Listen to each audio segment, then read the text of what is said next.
أعوذ بالله من الشيطان الرجيم. بسم الله الرحمن الرحيم.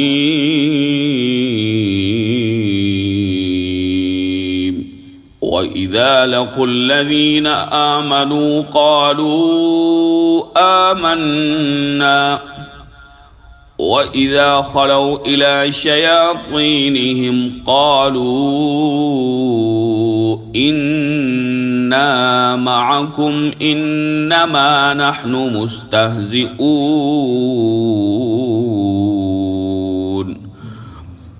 اور جب وہ ان لوگوں سے ملتے ہیں جو ایمان لائے ہیں تو کہتے ہیں ہم ایمان لے آئے، اور جب اپنے شریر سرداروں کی خلوت میں پہنچتے ہیں تو کہتے ہیں بے شک ہم تمہارے ساتھ ہیں، بے شک ہم تو صرف ہنسی کرنے والے ہیں۔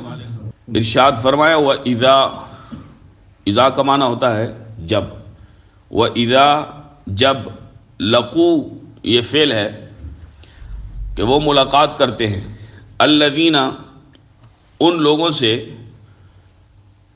آمنو جو ایمان لائے، یعنی صحابہ کرام سے جب یہ منافق ملتے ہیں، یہ کافر، تو اللہ رب ذوالجلال ارشاد فرما رہا ہے، ان کے قول کو ذکر فرما رہا ہے۔ تو قالو جب یہ ملتے ہیں تو کیا کہتے ہیں؟ قالو وہ کہتے ہیں، کون؟ یہ منافق کیا کہتے ہیں؟ آمنا ہم ایمان لے آئے۔ وَإِذَا خَلَوْا اور جب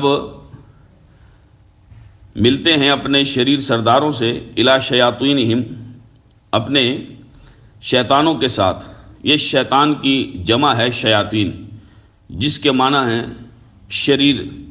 منافقین کے شریر سرداروں کو اللہ رب ذوالجلال نے شیاطین کہا ہے، کیونکہ وہ شیاطین کی طرح لوگوں کو سیدھے راستے سے روکتے تھے۔ اسی لیے جیسے شیطان بندے کو گمراہ کرتا ہے، ان کا بھی کام تھا دین حق سے، رسول پاک علیہ الصلوۃ والسلام کی صحبت سے لوگوں کو ہٹانا، روکنا کسی جاتے ہوئے کو، اور ان کو گمراہ کرنا۔ اسی لیے اللہ رب ذوالجلال نے ان کفار کے سردار کو فرمایا وَإِذَا خَلَوْا إِلَى شَيَاطِينِهِمْ، اور جب اپنے شریر سرداروں کی خلوت میں پہنچتے ہیں، جب خلوت میں ملاقات کرتے ہیں تو کیا کہتے ہیں ان کو؟ قالوا ان کو کہتے ہیں اِنَّا مَعَكُمْ ہم تمہارے ساتھ ہیں، اِنَّا بے شک ہم، معکم تمہارے ساتھ ہیں، یعنی ہم تمہارے ہم خیال ہیں، جیسے تم ہو ویسے ہی ہم ہیں۔ تو انما بے شک نحن مستہزئون ہم تو ٹھٹھا مذاق اور استہزاء کرتے ہیں مسلمانوں کے ساتھ۔ تو اس آیت اور اس سے پچھلی آیت، اس آیت کا ربط یہ ہے پچھلی آیت سے کہ اوپر کی جو آیت تھی یعنی 13 نمبر آیت، منافقین کی جہالت کا اس میں بیان تھا، اور یہاں سے اب منافقین کی دو رخی کا بیان فرمایا جا رہا ہے کہ ظاہر کچھ ہے، باطن کچھ ہے۔ مطلب یہ ہے کہ منافق جب مسلمانوں میں بیٹھتے ہیں تو اپنے آپ کو مومن ظاہر کرتے ہیں، اور جب کفار کے ساتھ شامل ہوتے ہیں تو ان کو تسلی دیتے ہیں کہ ہم تمہارے ساتھ ہیں۔ مسلمانوں میں ہم اپنے اسلام کا اظہار صرف تمسخر کے طور پر یعنی مذاق اڑانے کے طور پر کرتے ہیں، کہ جو ہم ان کو یہ کہتے ہیں کہ آمنا ہم ایمان لے کے آئے، ہم مسلمان ہیں، تو یہ ہم مذاق اڑا رہے ہوتے ہیں۔ اللہ اکبر کبیرہ۔ تو اس آیت کا شان نزول یہ ہے کہ عبداللہ بن ابی جس کو رئیس المنافقین، منافقوں کا سردار کہا جاتا تھا، عبداللہ بن ابی بن سلول خزرجی، اور اس کے ساتھیوں کے بارے میں ہے جو اپنے آپ کو بظاہر مسلمان بتاتے تھے مگر حقیقت میں سخت کافر اور اسلام کے دشمن تھے، اور سازشیں کرنے والے تھے، اور مذاق اور ٹھٹھے کرتے تھے اور مذاق اڑاتے تھے۔ تو اس آیت کا مقصد منافقین کے نفاق کا، منافقت کا اظہار ہے، اور مسلمانوں کو، اہل ایمان کو ان سے بچنے کی تلقین فرمائی ہے۔ تو آپ اندازہ فرما لیں کہ صحابہ کرام کی جو مخالفت کرنے والے تھے وہ پکے کافر تھے۔ اس دور میں بھی جتنے بھی صحابہ سے بغض رکھتے ہیں ان کا بھی یہی حال ہے، ان کا ظاہر کچھ اور ہے، باطن کچھ اور ہے۔ اس دن میں ایک ایسے ہی منافق کو سن رہا تھا تو وہ کہہ رہا تھا کہ جناب سیدہ زہرا حضرت خاتون جنت فاطمہ الزہرا رضی اللہ تعالیٰ عنہ، وہ کہتے ہیں کہ ان کی شخصیت تھی، یہ رسول اللہ صلی اللہ علیہ وسلم کی بیٹی ہونے کی وجہ سے نہیں تھی۔ ہم نے کہا کہ جس کو بھی مرتبہ اور مقام ملا ہی رسول اللہ صلی اللہ علیہ وسلم کے صدقے سے۔ یہ تمہارا کون سا مذہب ہے اور نیا مذہب تم نے نکالا اور لوگوں کو گمراہ کر رہے ہو۔ اسی لیے ان کے دو رنگ ہیں، وہ عام لوگوں میں ایسی باتیں کہتے ہیں تاکہ لوگ اس مذہب میں منافقت میں داخل ہوں، اور پھر وہ صحابہ کرام اور قرآن اور اہل بیت اطہار کے متعلق، اللہ اور رسول پاک علیہ السلام کی حتیٰ کہ نبوت کے متعلق بھی، کہ جی جبرائیل علیہ السلام علی کی طرف وہی لے کر آ رہے تھے لیکن بھول کر نبی پاک علیہ السلام کی طرف لے گئے۔ یہ فتح عالمگیری نے بھی اس کفر کو ذکر کیا ہے کہ یہ ان کی کتابوں میں لکھا ہے، اور وہ خود بھی اس کا دفاع کرتے ہیں، لیکن عام طور پہ نہیں کرتے، چونکہ منافقت بھی تو کوئی شے ہے نا، تو وہ جب سامنے سب کچھ بیان کر دیں گے تو پھر منافقت کیسے کریں گے؟ تو وہ عام لوگوں کو یہ چیزیں نہیں بتاتے، وہ پہلے ان کو صحیح طرح سے قابو کرتے ہیں۔ اسی لیے ہم بار بار بتاتے ہیں، علماء جو ہے وہ بار بار اس چیز پر ہر دور میں وقتاً فوقتاً، تاکہ کوئی گمراہی کا شکار نہ ہو جائے، ایسے منافق کافروں جو رب رسول کے دین کے اور صحابہ کے دشمن ہیں، اہل بیت اطہار کے دشمن ہیں، کہ وہ ان چیزوں کی طرف بندے کو لے جائیں کہ آدمی جو ہے وہ انہی کی طرح منافق اور گمراہ ہو جائے اور بے ادب اور گستاخ ہو جائے۔ الامان والحفیظ، اللہ ہم سب کو ایسوں کے شر سے محفوظ و معمون فرمائے۔ تو اسی لیے بار بار بیان کیا جاتا ہے تاکہ آدمی گمراہی سے بچے اور اچھے اور برے کی، منافقت کی اور ایمان کی تمیز کر سکے۔ کہ تو آپ اس سے بات سے اندازہ لگائیں کہ جب انہوں نے یہ بات کہی، ان منافقین نے، کن نے؟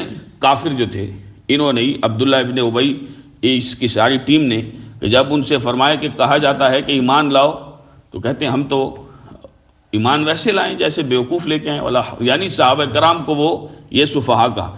اب اللہ رب ذوالجلال نے پوری دنیا کو بتایا کہ دنیا کے سب سے بڑے بیوقوف اور پاگل اور منافق وہی ہیں، فرمایا الا خبردار انہم ہم السفہاء، بیوقوف یہی لوگ ہیں جو صحابہ کرام کے متعلق ایسی بات کہہ رہے ہیں۔ اللہ نے فرما دیا، اب اللہ کا علم تو کامل ہے، تو لہٰذا اس سے یہ پتہ چلا کہ صحابہ کرام رضوان اللہ علیہم اجمعین کے دشمن ہر دور میں موجود ہیں، اور صحابہ کی یہ شان ہے کہ ان پر اعتماد کرنا ضروری ہے، کیونکہ ان کو رسول پاک علیہ الصلوۃ والسلام نے سکھایا، اور انہیں ڈائریکٹ حضور سے سکھایا، ڈائریکٹ حضور رسول پاک علیہ الصلوۃ والسلام سے سکھائے۔ ان پر اعتبار ختم ہو گئے تو دین پر اعتبار ختم ہو گیا، کیسے اعتبار کریں گے؟ تو اسی لیے یہ چیزیں بڑی انتہائی ضروری ہیں کہ عقیدہ کتنا ضروری چیز ہے، کئی لوگ اس چیز کی اہمیت سے ہی واقف نہیں ہوتے، تو اسی لیے ہم بار بار اصول دین، ضروریات دین، پھر صحابہ کرام رضوان اللہ علیہم اجمعین کا وہ عظمت، ان کی مقام، انہوں نے یعنی ایسی شان ہے ان کی کہ دیکھیں قیامت تک حاجی آئیں گے، حج کرنے والے، نماز پڑھنے والے نمازی بھی آئیں گے، جہاد کرنے والے غازی بھی آئیں گے، سب آئیں گے، لیکن صحابی اب کوئی نہیں بن سکتا۔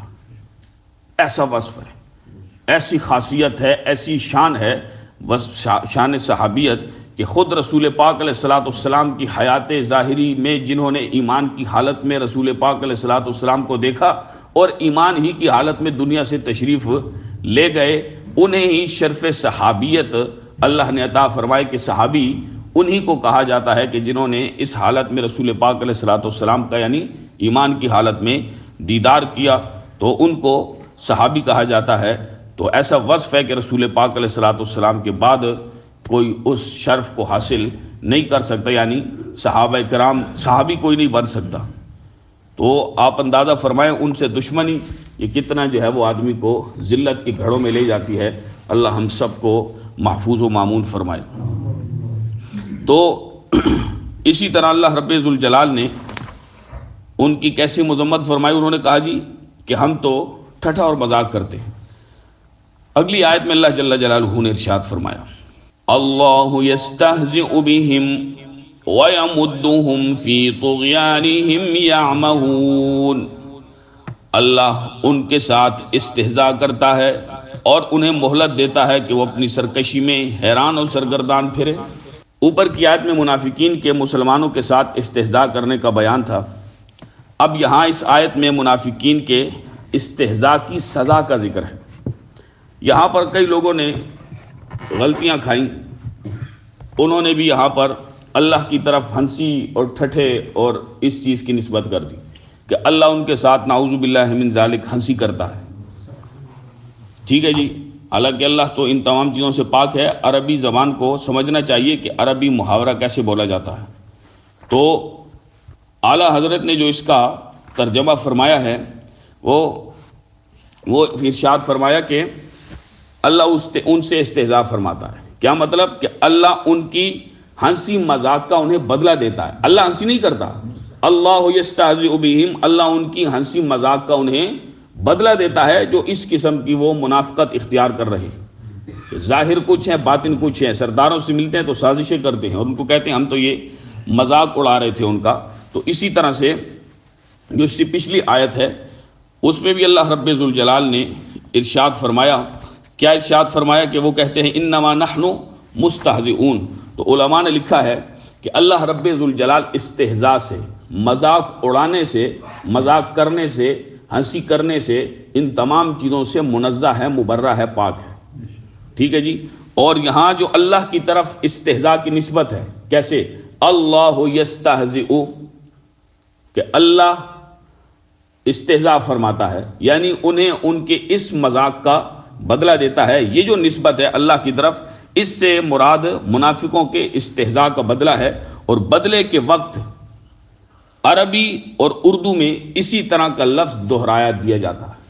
جیسے کہ کہا جاتا ہے برائی کا بدلہ برائی ہی ہوتا ہے.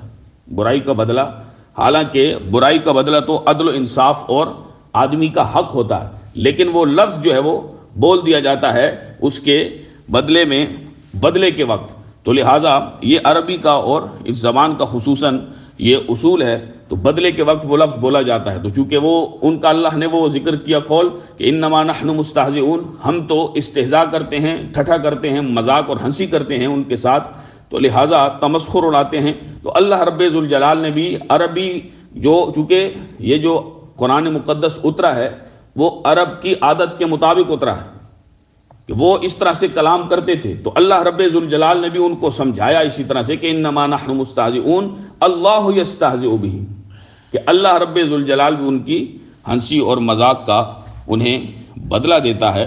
اور کیا فرمایا؟ وَيَمُدُّهُمْ فِي طُغْيَانِهِمْ يَعْمَهُونَ. اللہ رب ذوالجلال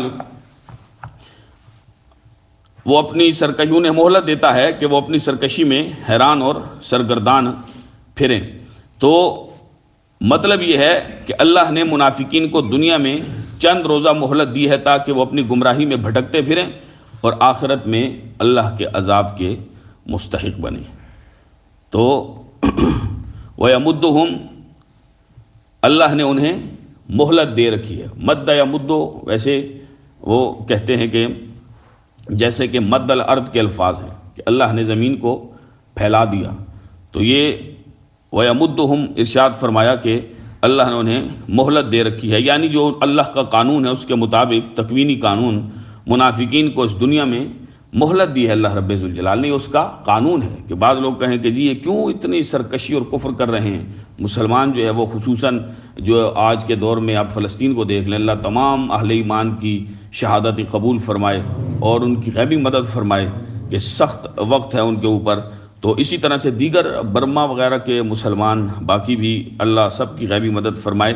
تو یہ اللہ کا قانون ہے کہ اتنا کفر ظلم کر رہا ہے لیکن وہ پھر بھی دندناتے پھر رہے ہیں، ان کو کوئی مسئلہ ہی نہیں ہے اور وہ خوش ہیں. تو کیا وجہ ہے؟ تو یہ اللہ کا قانون ہے کہ انہوں نے، اللہ رب ذوالجلال نے، اس میں بڑی حکمتیں ہیں کہ شاید یہ درست ہو جائیں، شاید یہ ایمان لے آئیں اور یہ ظلم سے باز آ جائیں.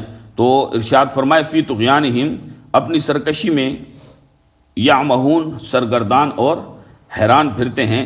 اور یہی ان کی سزا ہے کہ منافقین سرگردان اور حیران پھرتے ہیں، نہ کہ صحیح طور پر مسلمان ہیں اور نہ ہی اپنے آپ کو کفار ظاہر کر سکتے ہیں. ہر وقت بس اس چیز میں لگے ہیں کہ کہیں ہمارا یہ پردہ جو ہے وہ اٹھ نہ جائے. کیونکہ منافق آدمی جو ہوتا ہے، جو ایسی ذلت اختیار کیے ہوئے ہوتا ہے، اس کو یہ ہر وقت ڈر لگا رہتا ہے. ادھر کچھ اور بات کی، ادھر کچھ اور بات کی. فرمایا اس سے بڑی اور ذلت اور سرگردانی کیا ہے کہ وہ ان دو چکیوں کے پارٹ میں جو ہے وہ یہ پھنس رہے ہیں اور اپنے آپ کو ظاہر، صحیح تو مسلمان بھی ظاہر نہیں کر سکتے اور صحیح کافر بھی. اسی لیے منافق کا درجہ فرمایا کہ ان المنافقین فی الدرک الاسفل، منافق جہنم کے سب سے نچلے طبقے میں ہوگا. کیونکہ ایک تو مومن ہے بالکل واضح کہ جی میں مومن ہوں، سر کٹا دیا جی. جب وہ آپ دیکھیں نا کہ ایسی ایسی سزائیں دی گئیں کہ جب وہ خاتون کہ جن کے لیے اندھے کنویں میں مگرمچھ رکھے گئے کہ اوپر سے اس خاتون کو پھینکا جائے، دین ہم تک ویسے بڑی آسانی سے نہیں پہنچا. ہم تو ناقدرے اور بے قدرے لوگ ہیں، نرے بے قدرے لوگ، بے حس لوگ. کوئی ہمارے دل میں جیسے کہ سینے میں پتھر پڑے اور دماغ میں بھی پتھر پڑا ہو. دین جو ہے وہ بڑی مشکل سے پہنچا ہے، بڑی قربانیوں سے. خواتین اسلام اور اہل ایمان مرد حضرات، اللہ ان کی قربانیاں اور دین کی خدمت اپنی بارگاہ میں قبول و منظور فرمائے. کہ اندھے کنویں میں مگرمچوں کو پھینک کے اور پھر اوپر سے بھوکے مگرمچھ کہ اوپر سے ان خاتون کو پھینکنے کی جب انہوں نے سازش کی اور اس طریقے کو اپنایا جو کہ ظلم ہے، تو کافر چونکہ ہوتا ہی ظالم ہے، اس کے دل میں کوئی ہمدردی نہیں ہوتی. تو اس میں انہوں نے یہ دعا کی کہ اے اللہ، جب میں نیچے پھینکی جاؤں گی تو مگرمچھ جب مجھے میرا گوشت نوچیں گے تو یہ کافر ہنسیں گے، اور مجھے صبر عطا فرما. تو دنیا نے دیکھا کہ پھر ان کی اس دعا پر اللہ رب ذوالجلال نے اسے قبول فرمایا.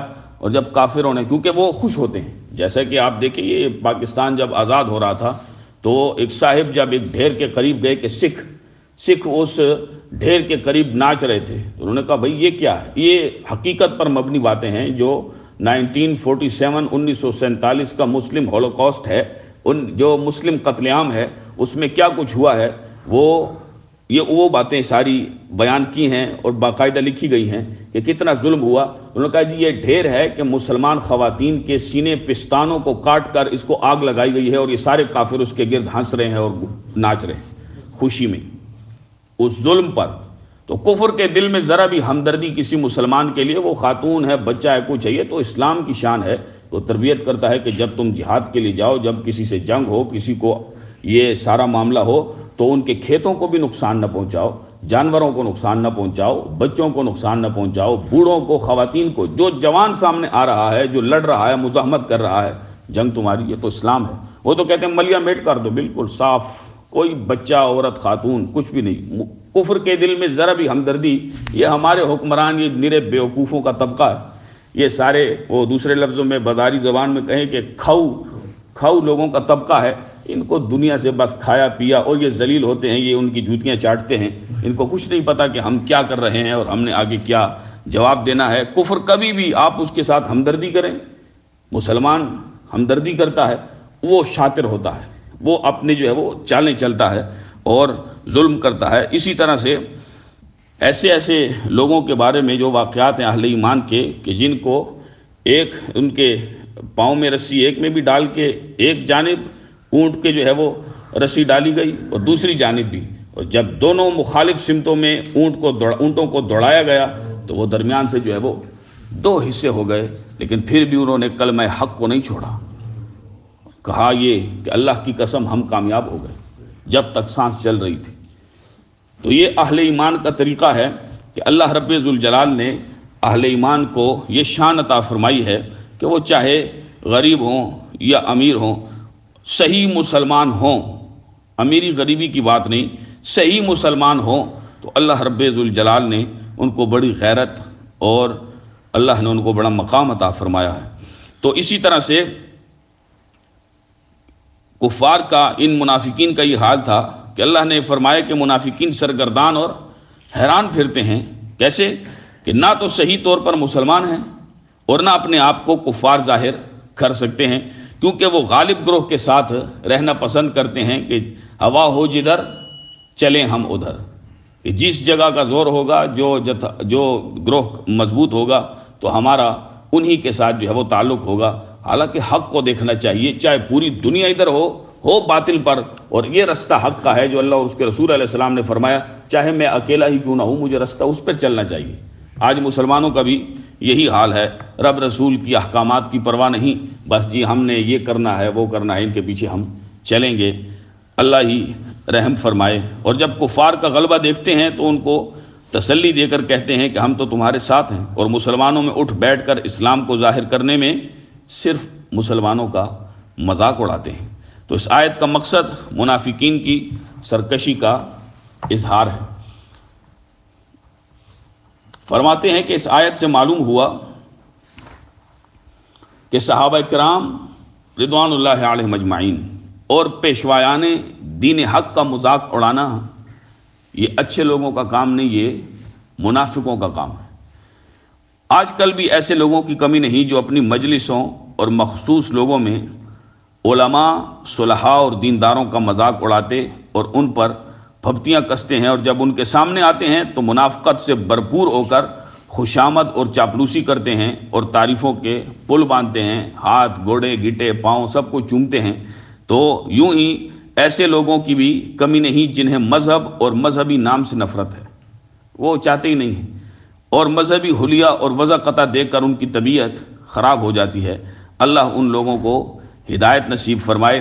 اور یہ بات یاد رہے کہ انبیاء علیہم الصلوات والتسلیم اور دین کا مذاق اڑانا یہ کفر ہے، یوں ہی صحابہ کرام کی بے ادبی گمراہی ہے، اور علم کی وجہ سے علماء دین کا مذاق اڑانا کفر ہے۔ اگر دین کی وجہ سے، علم کی وجہ سے مذاق نہ ہو تو پھر یہ ویسے ہی مذاق اڑایا جائے علماء کا، مولوی، یہ سخت حرام ہے، یہ اچھا کام نہیں ہے۔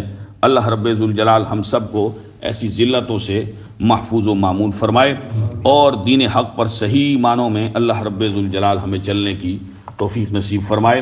اولئک الذین اشتروا الضلالة بالہدى فما ربحت تجارتهم وما كانوا مہتدین۔ یہ وہی لوگ ہیں جنہوں نے ہدایت کے عوض گمراہی مول لی ہے، سو ان کی تجارت سود مند نہ ہوئی اور نہ وہ راہ پانے والے ہیں۔ اس آیت کا اس سے پچھلی آیت کے ساتھ تعلق ربط یہ ہے کہ اوپر کی آیت میں منافقین کے گمراہی میں سرگردان اور پریشان ہونے کا بیان تھا، اب یہاں اس آیت میں منافقین کے گمراہی کی وجہ سے آخر کار نقصان اٹھانے کا ذکر ہے۔ مطلب یہ ہے کہ چونکہ منافقین نے گمراہی اختیار کر کے راہ راست پر چلنے سے، سیدھے راستے پر چلنے سے انکار کر دیا، لہٰذا وہ آخر کار نقصان اٹھائیں گے۔ فرمایا اولئک الذین، یہ وہی لوگ ہیں، اشتروا کے معنی ہے خریدنے کے، جنہوں نے خرید لی کیا؟ الضلالۃ، گمراہی، کس کے بدلے میں؟ بالہدیٰ، ہدایت کے عوض، ہدایت کے بدلے میں۔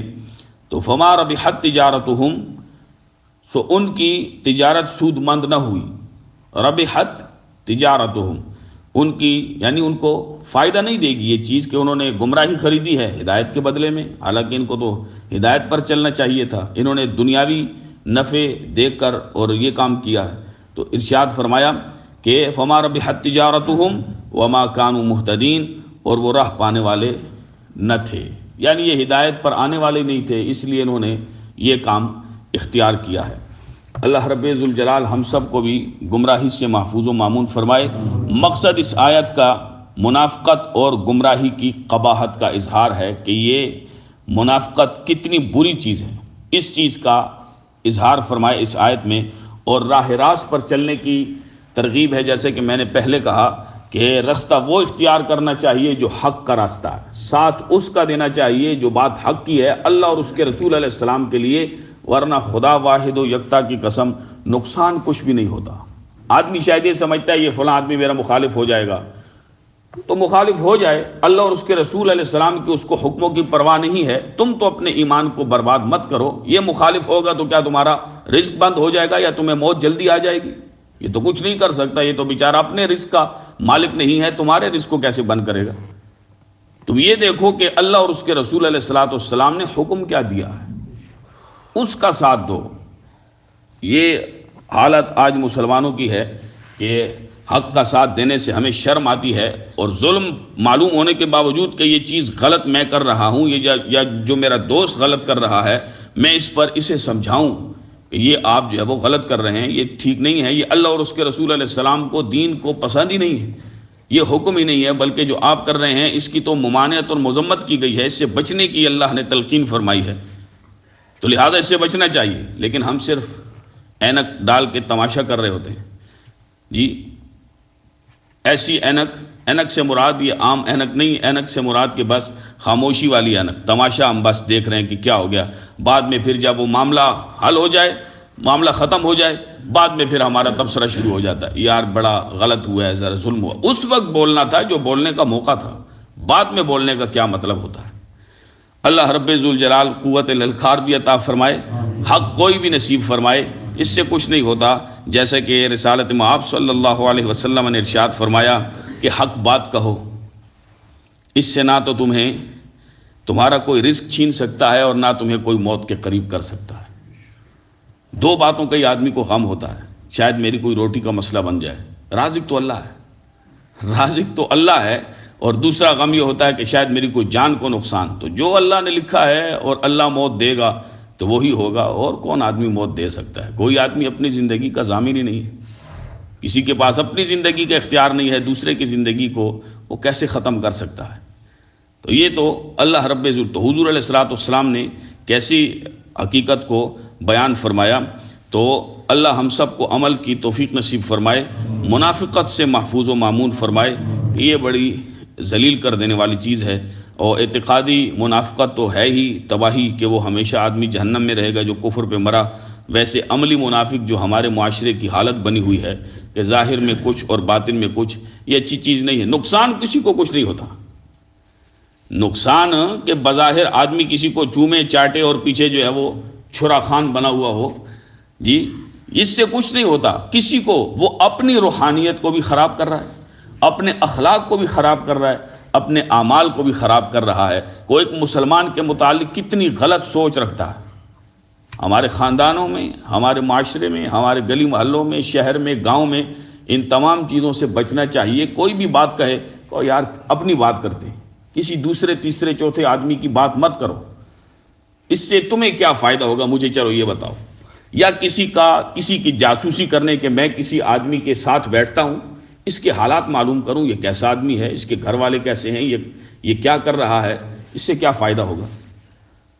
اس سے تو نری بے چینی، جھگڑا اور بے سکونی ہی آئے گی، اور کوئی فائدہ تو نہیں ہو سکتا۔ کہ شاید ہاں ایک الگ بات ہے کہ کوئی فتنہ اٹھ رہا ہو تو اس کی آدمی جو ہے وہ جانچ پڑتال کرے، اس کے متعلق کوئی تفتیش بات ہو کہ آدمی کوئی کردار ادا کر سکے، وہ ایک الگ چیز ہے۔ لیکن ویسے ہی عادت بن جائے کہ جیسے ہم مسلمانوں کی آج عادت بنی ہوئی ہے ہمارے معاشرے میں کہ ہم اور کچھ کام ہے ہی نہیں، سناؤ جی فلاں کے بارے میں کیا ہو رہا ہے، اس کا کیا حالات ہیں اس کے۔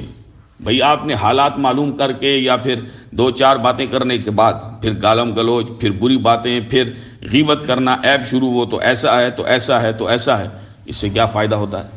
اس سے اپنی روحانیت پہ ہمیں یہ اثر ہوا کہ ہم نے گناہ کر کر کے اپنے دل کو کالا کر دیا کہ گناہ کرتے بھی ہیں اور ہمیں احساس ہی نہیں ہوتا کہ ہم اتنا غلط کام کر رہے ہیں جس کو شریعت نے حرام قرار دیا۔ نقصان اپنا ہے، ہر ایک غلط کام کا نقصان اپنا ہے۔ دوسرے کو، وہ جو بیٹھا ہوا ہے گھر میں، اس کو کیا ہوا ہے؟ حالانکہ اس کی باتیں کر کر کے، اس کے متعلق غلط چیزیں کہہ کے ہم اپنے ہی دماغ کے اندر وہ کچرا بھر رہے ہیں، اسے کوئی نقصان ہم نہیں دے سکتے، اور نہ ہی جو ہے وہ ہم کوئی بھلا کر سکتے ہیں کسی کا، نقصان فقط اپنا ہی ہے۔ تو جیسا آدمی کو ظاہر میں ہونا چاہیے ویسا ہی باطن بھی اللہ کے فضل سے اختیار کرنا چاہیے، اور اللہ رب ذوالجلال ہمیں اس سے بچنے کی توفیق عطا فرمائے۔ اور بچ سکتا ہے آدمی، بچ سکتا ہے، اختیار کرے، جیسے غلط چیز کو اختیار کر رہا ہے صحیح کو بھی اختیار کرے تو درست کیوں نہیں ہو سکتا؟ اللہ رب ذوالجلال ہم سب کو عمل کی توفیق نصیب فرمائے۔ وما علی الا البلاغ۔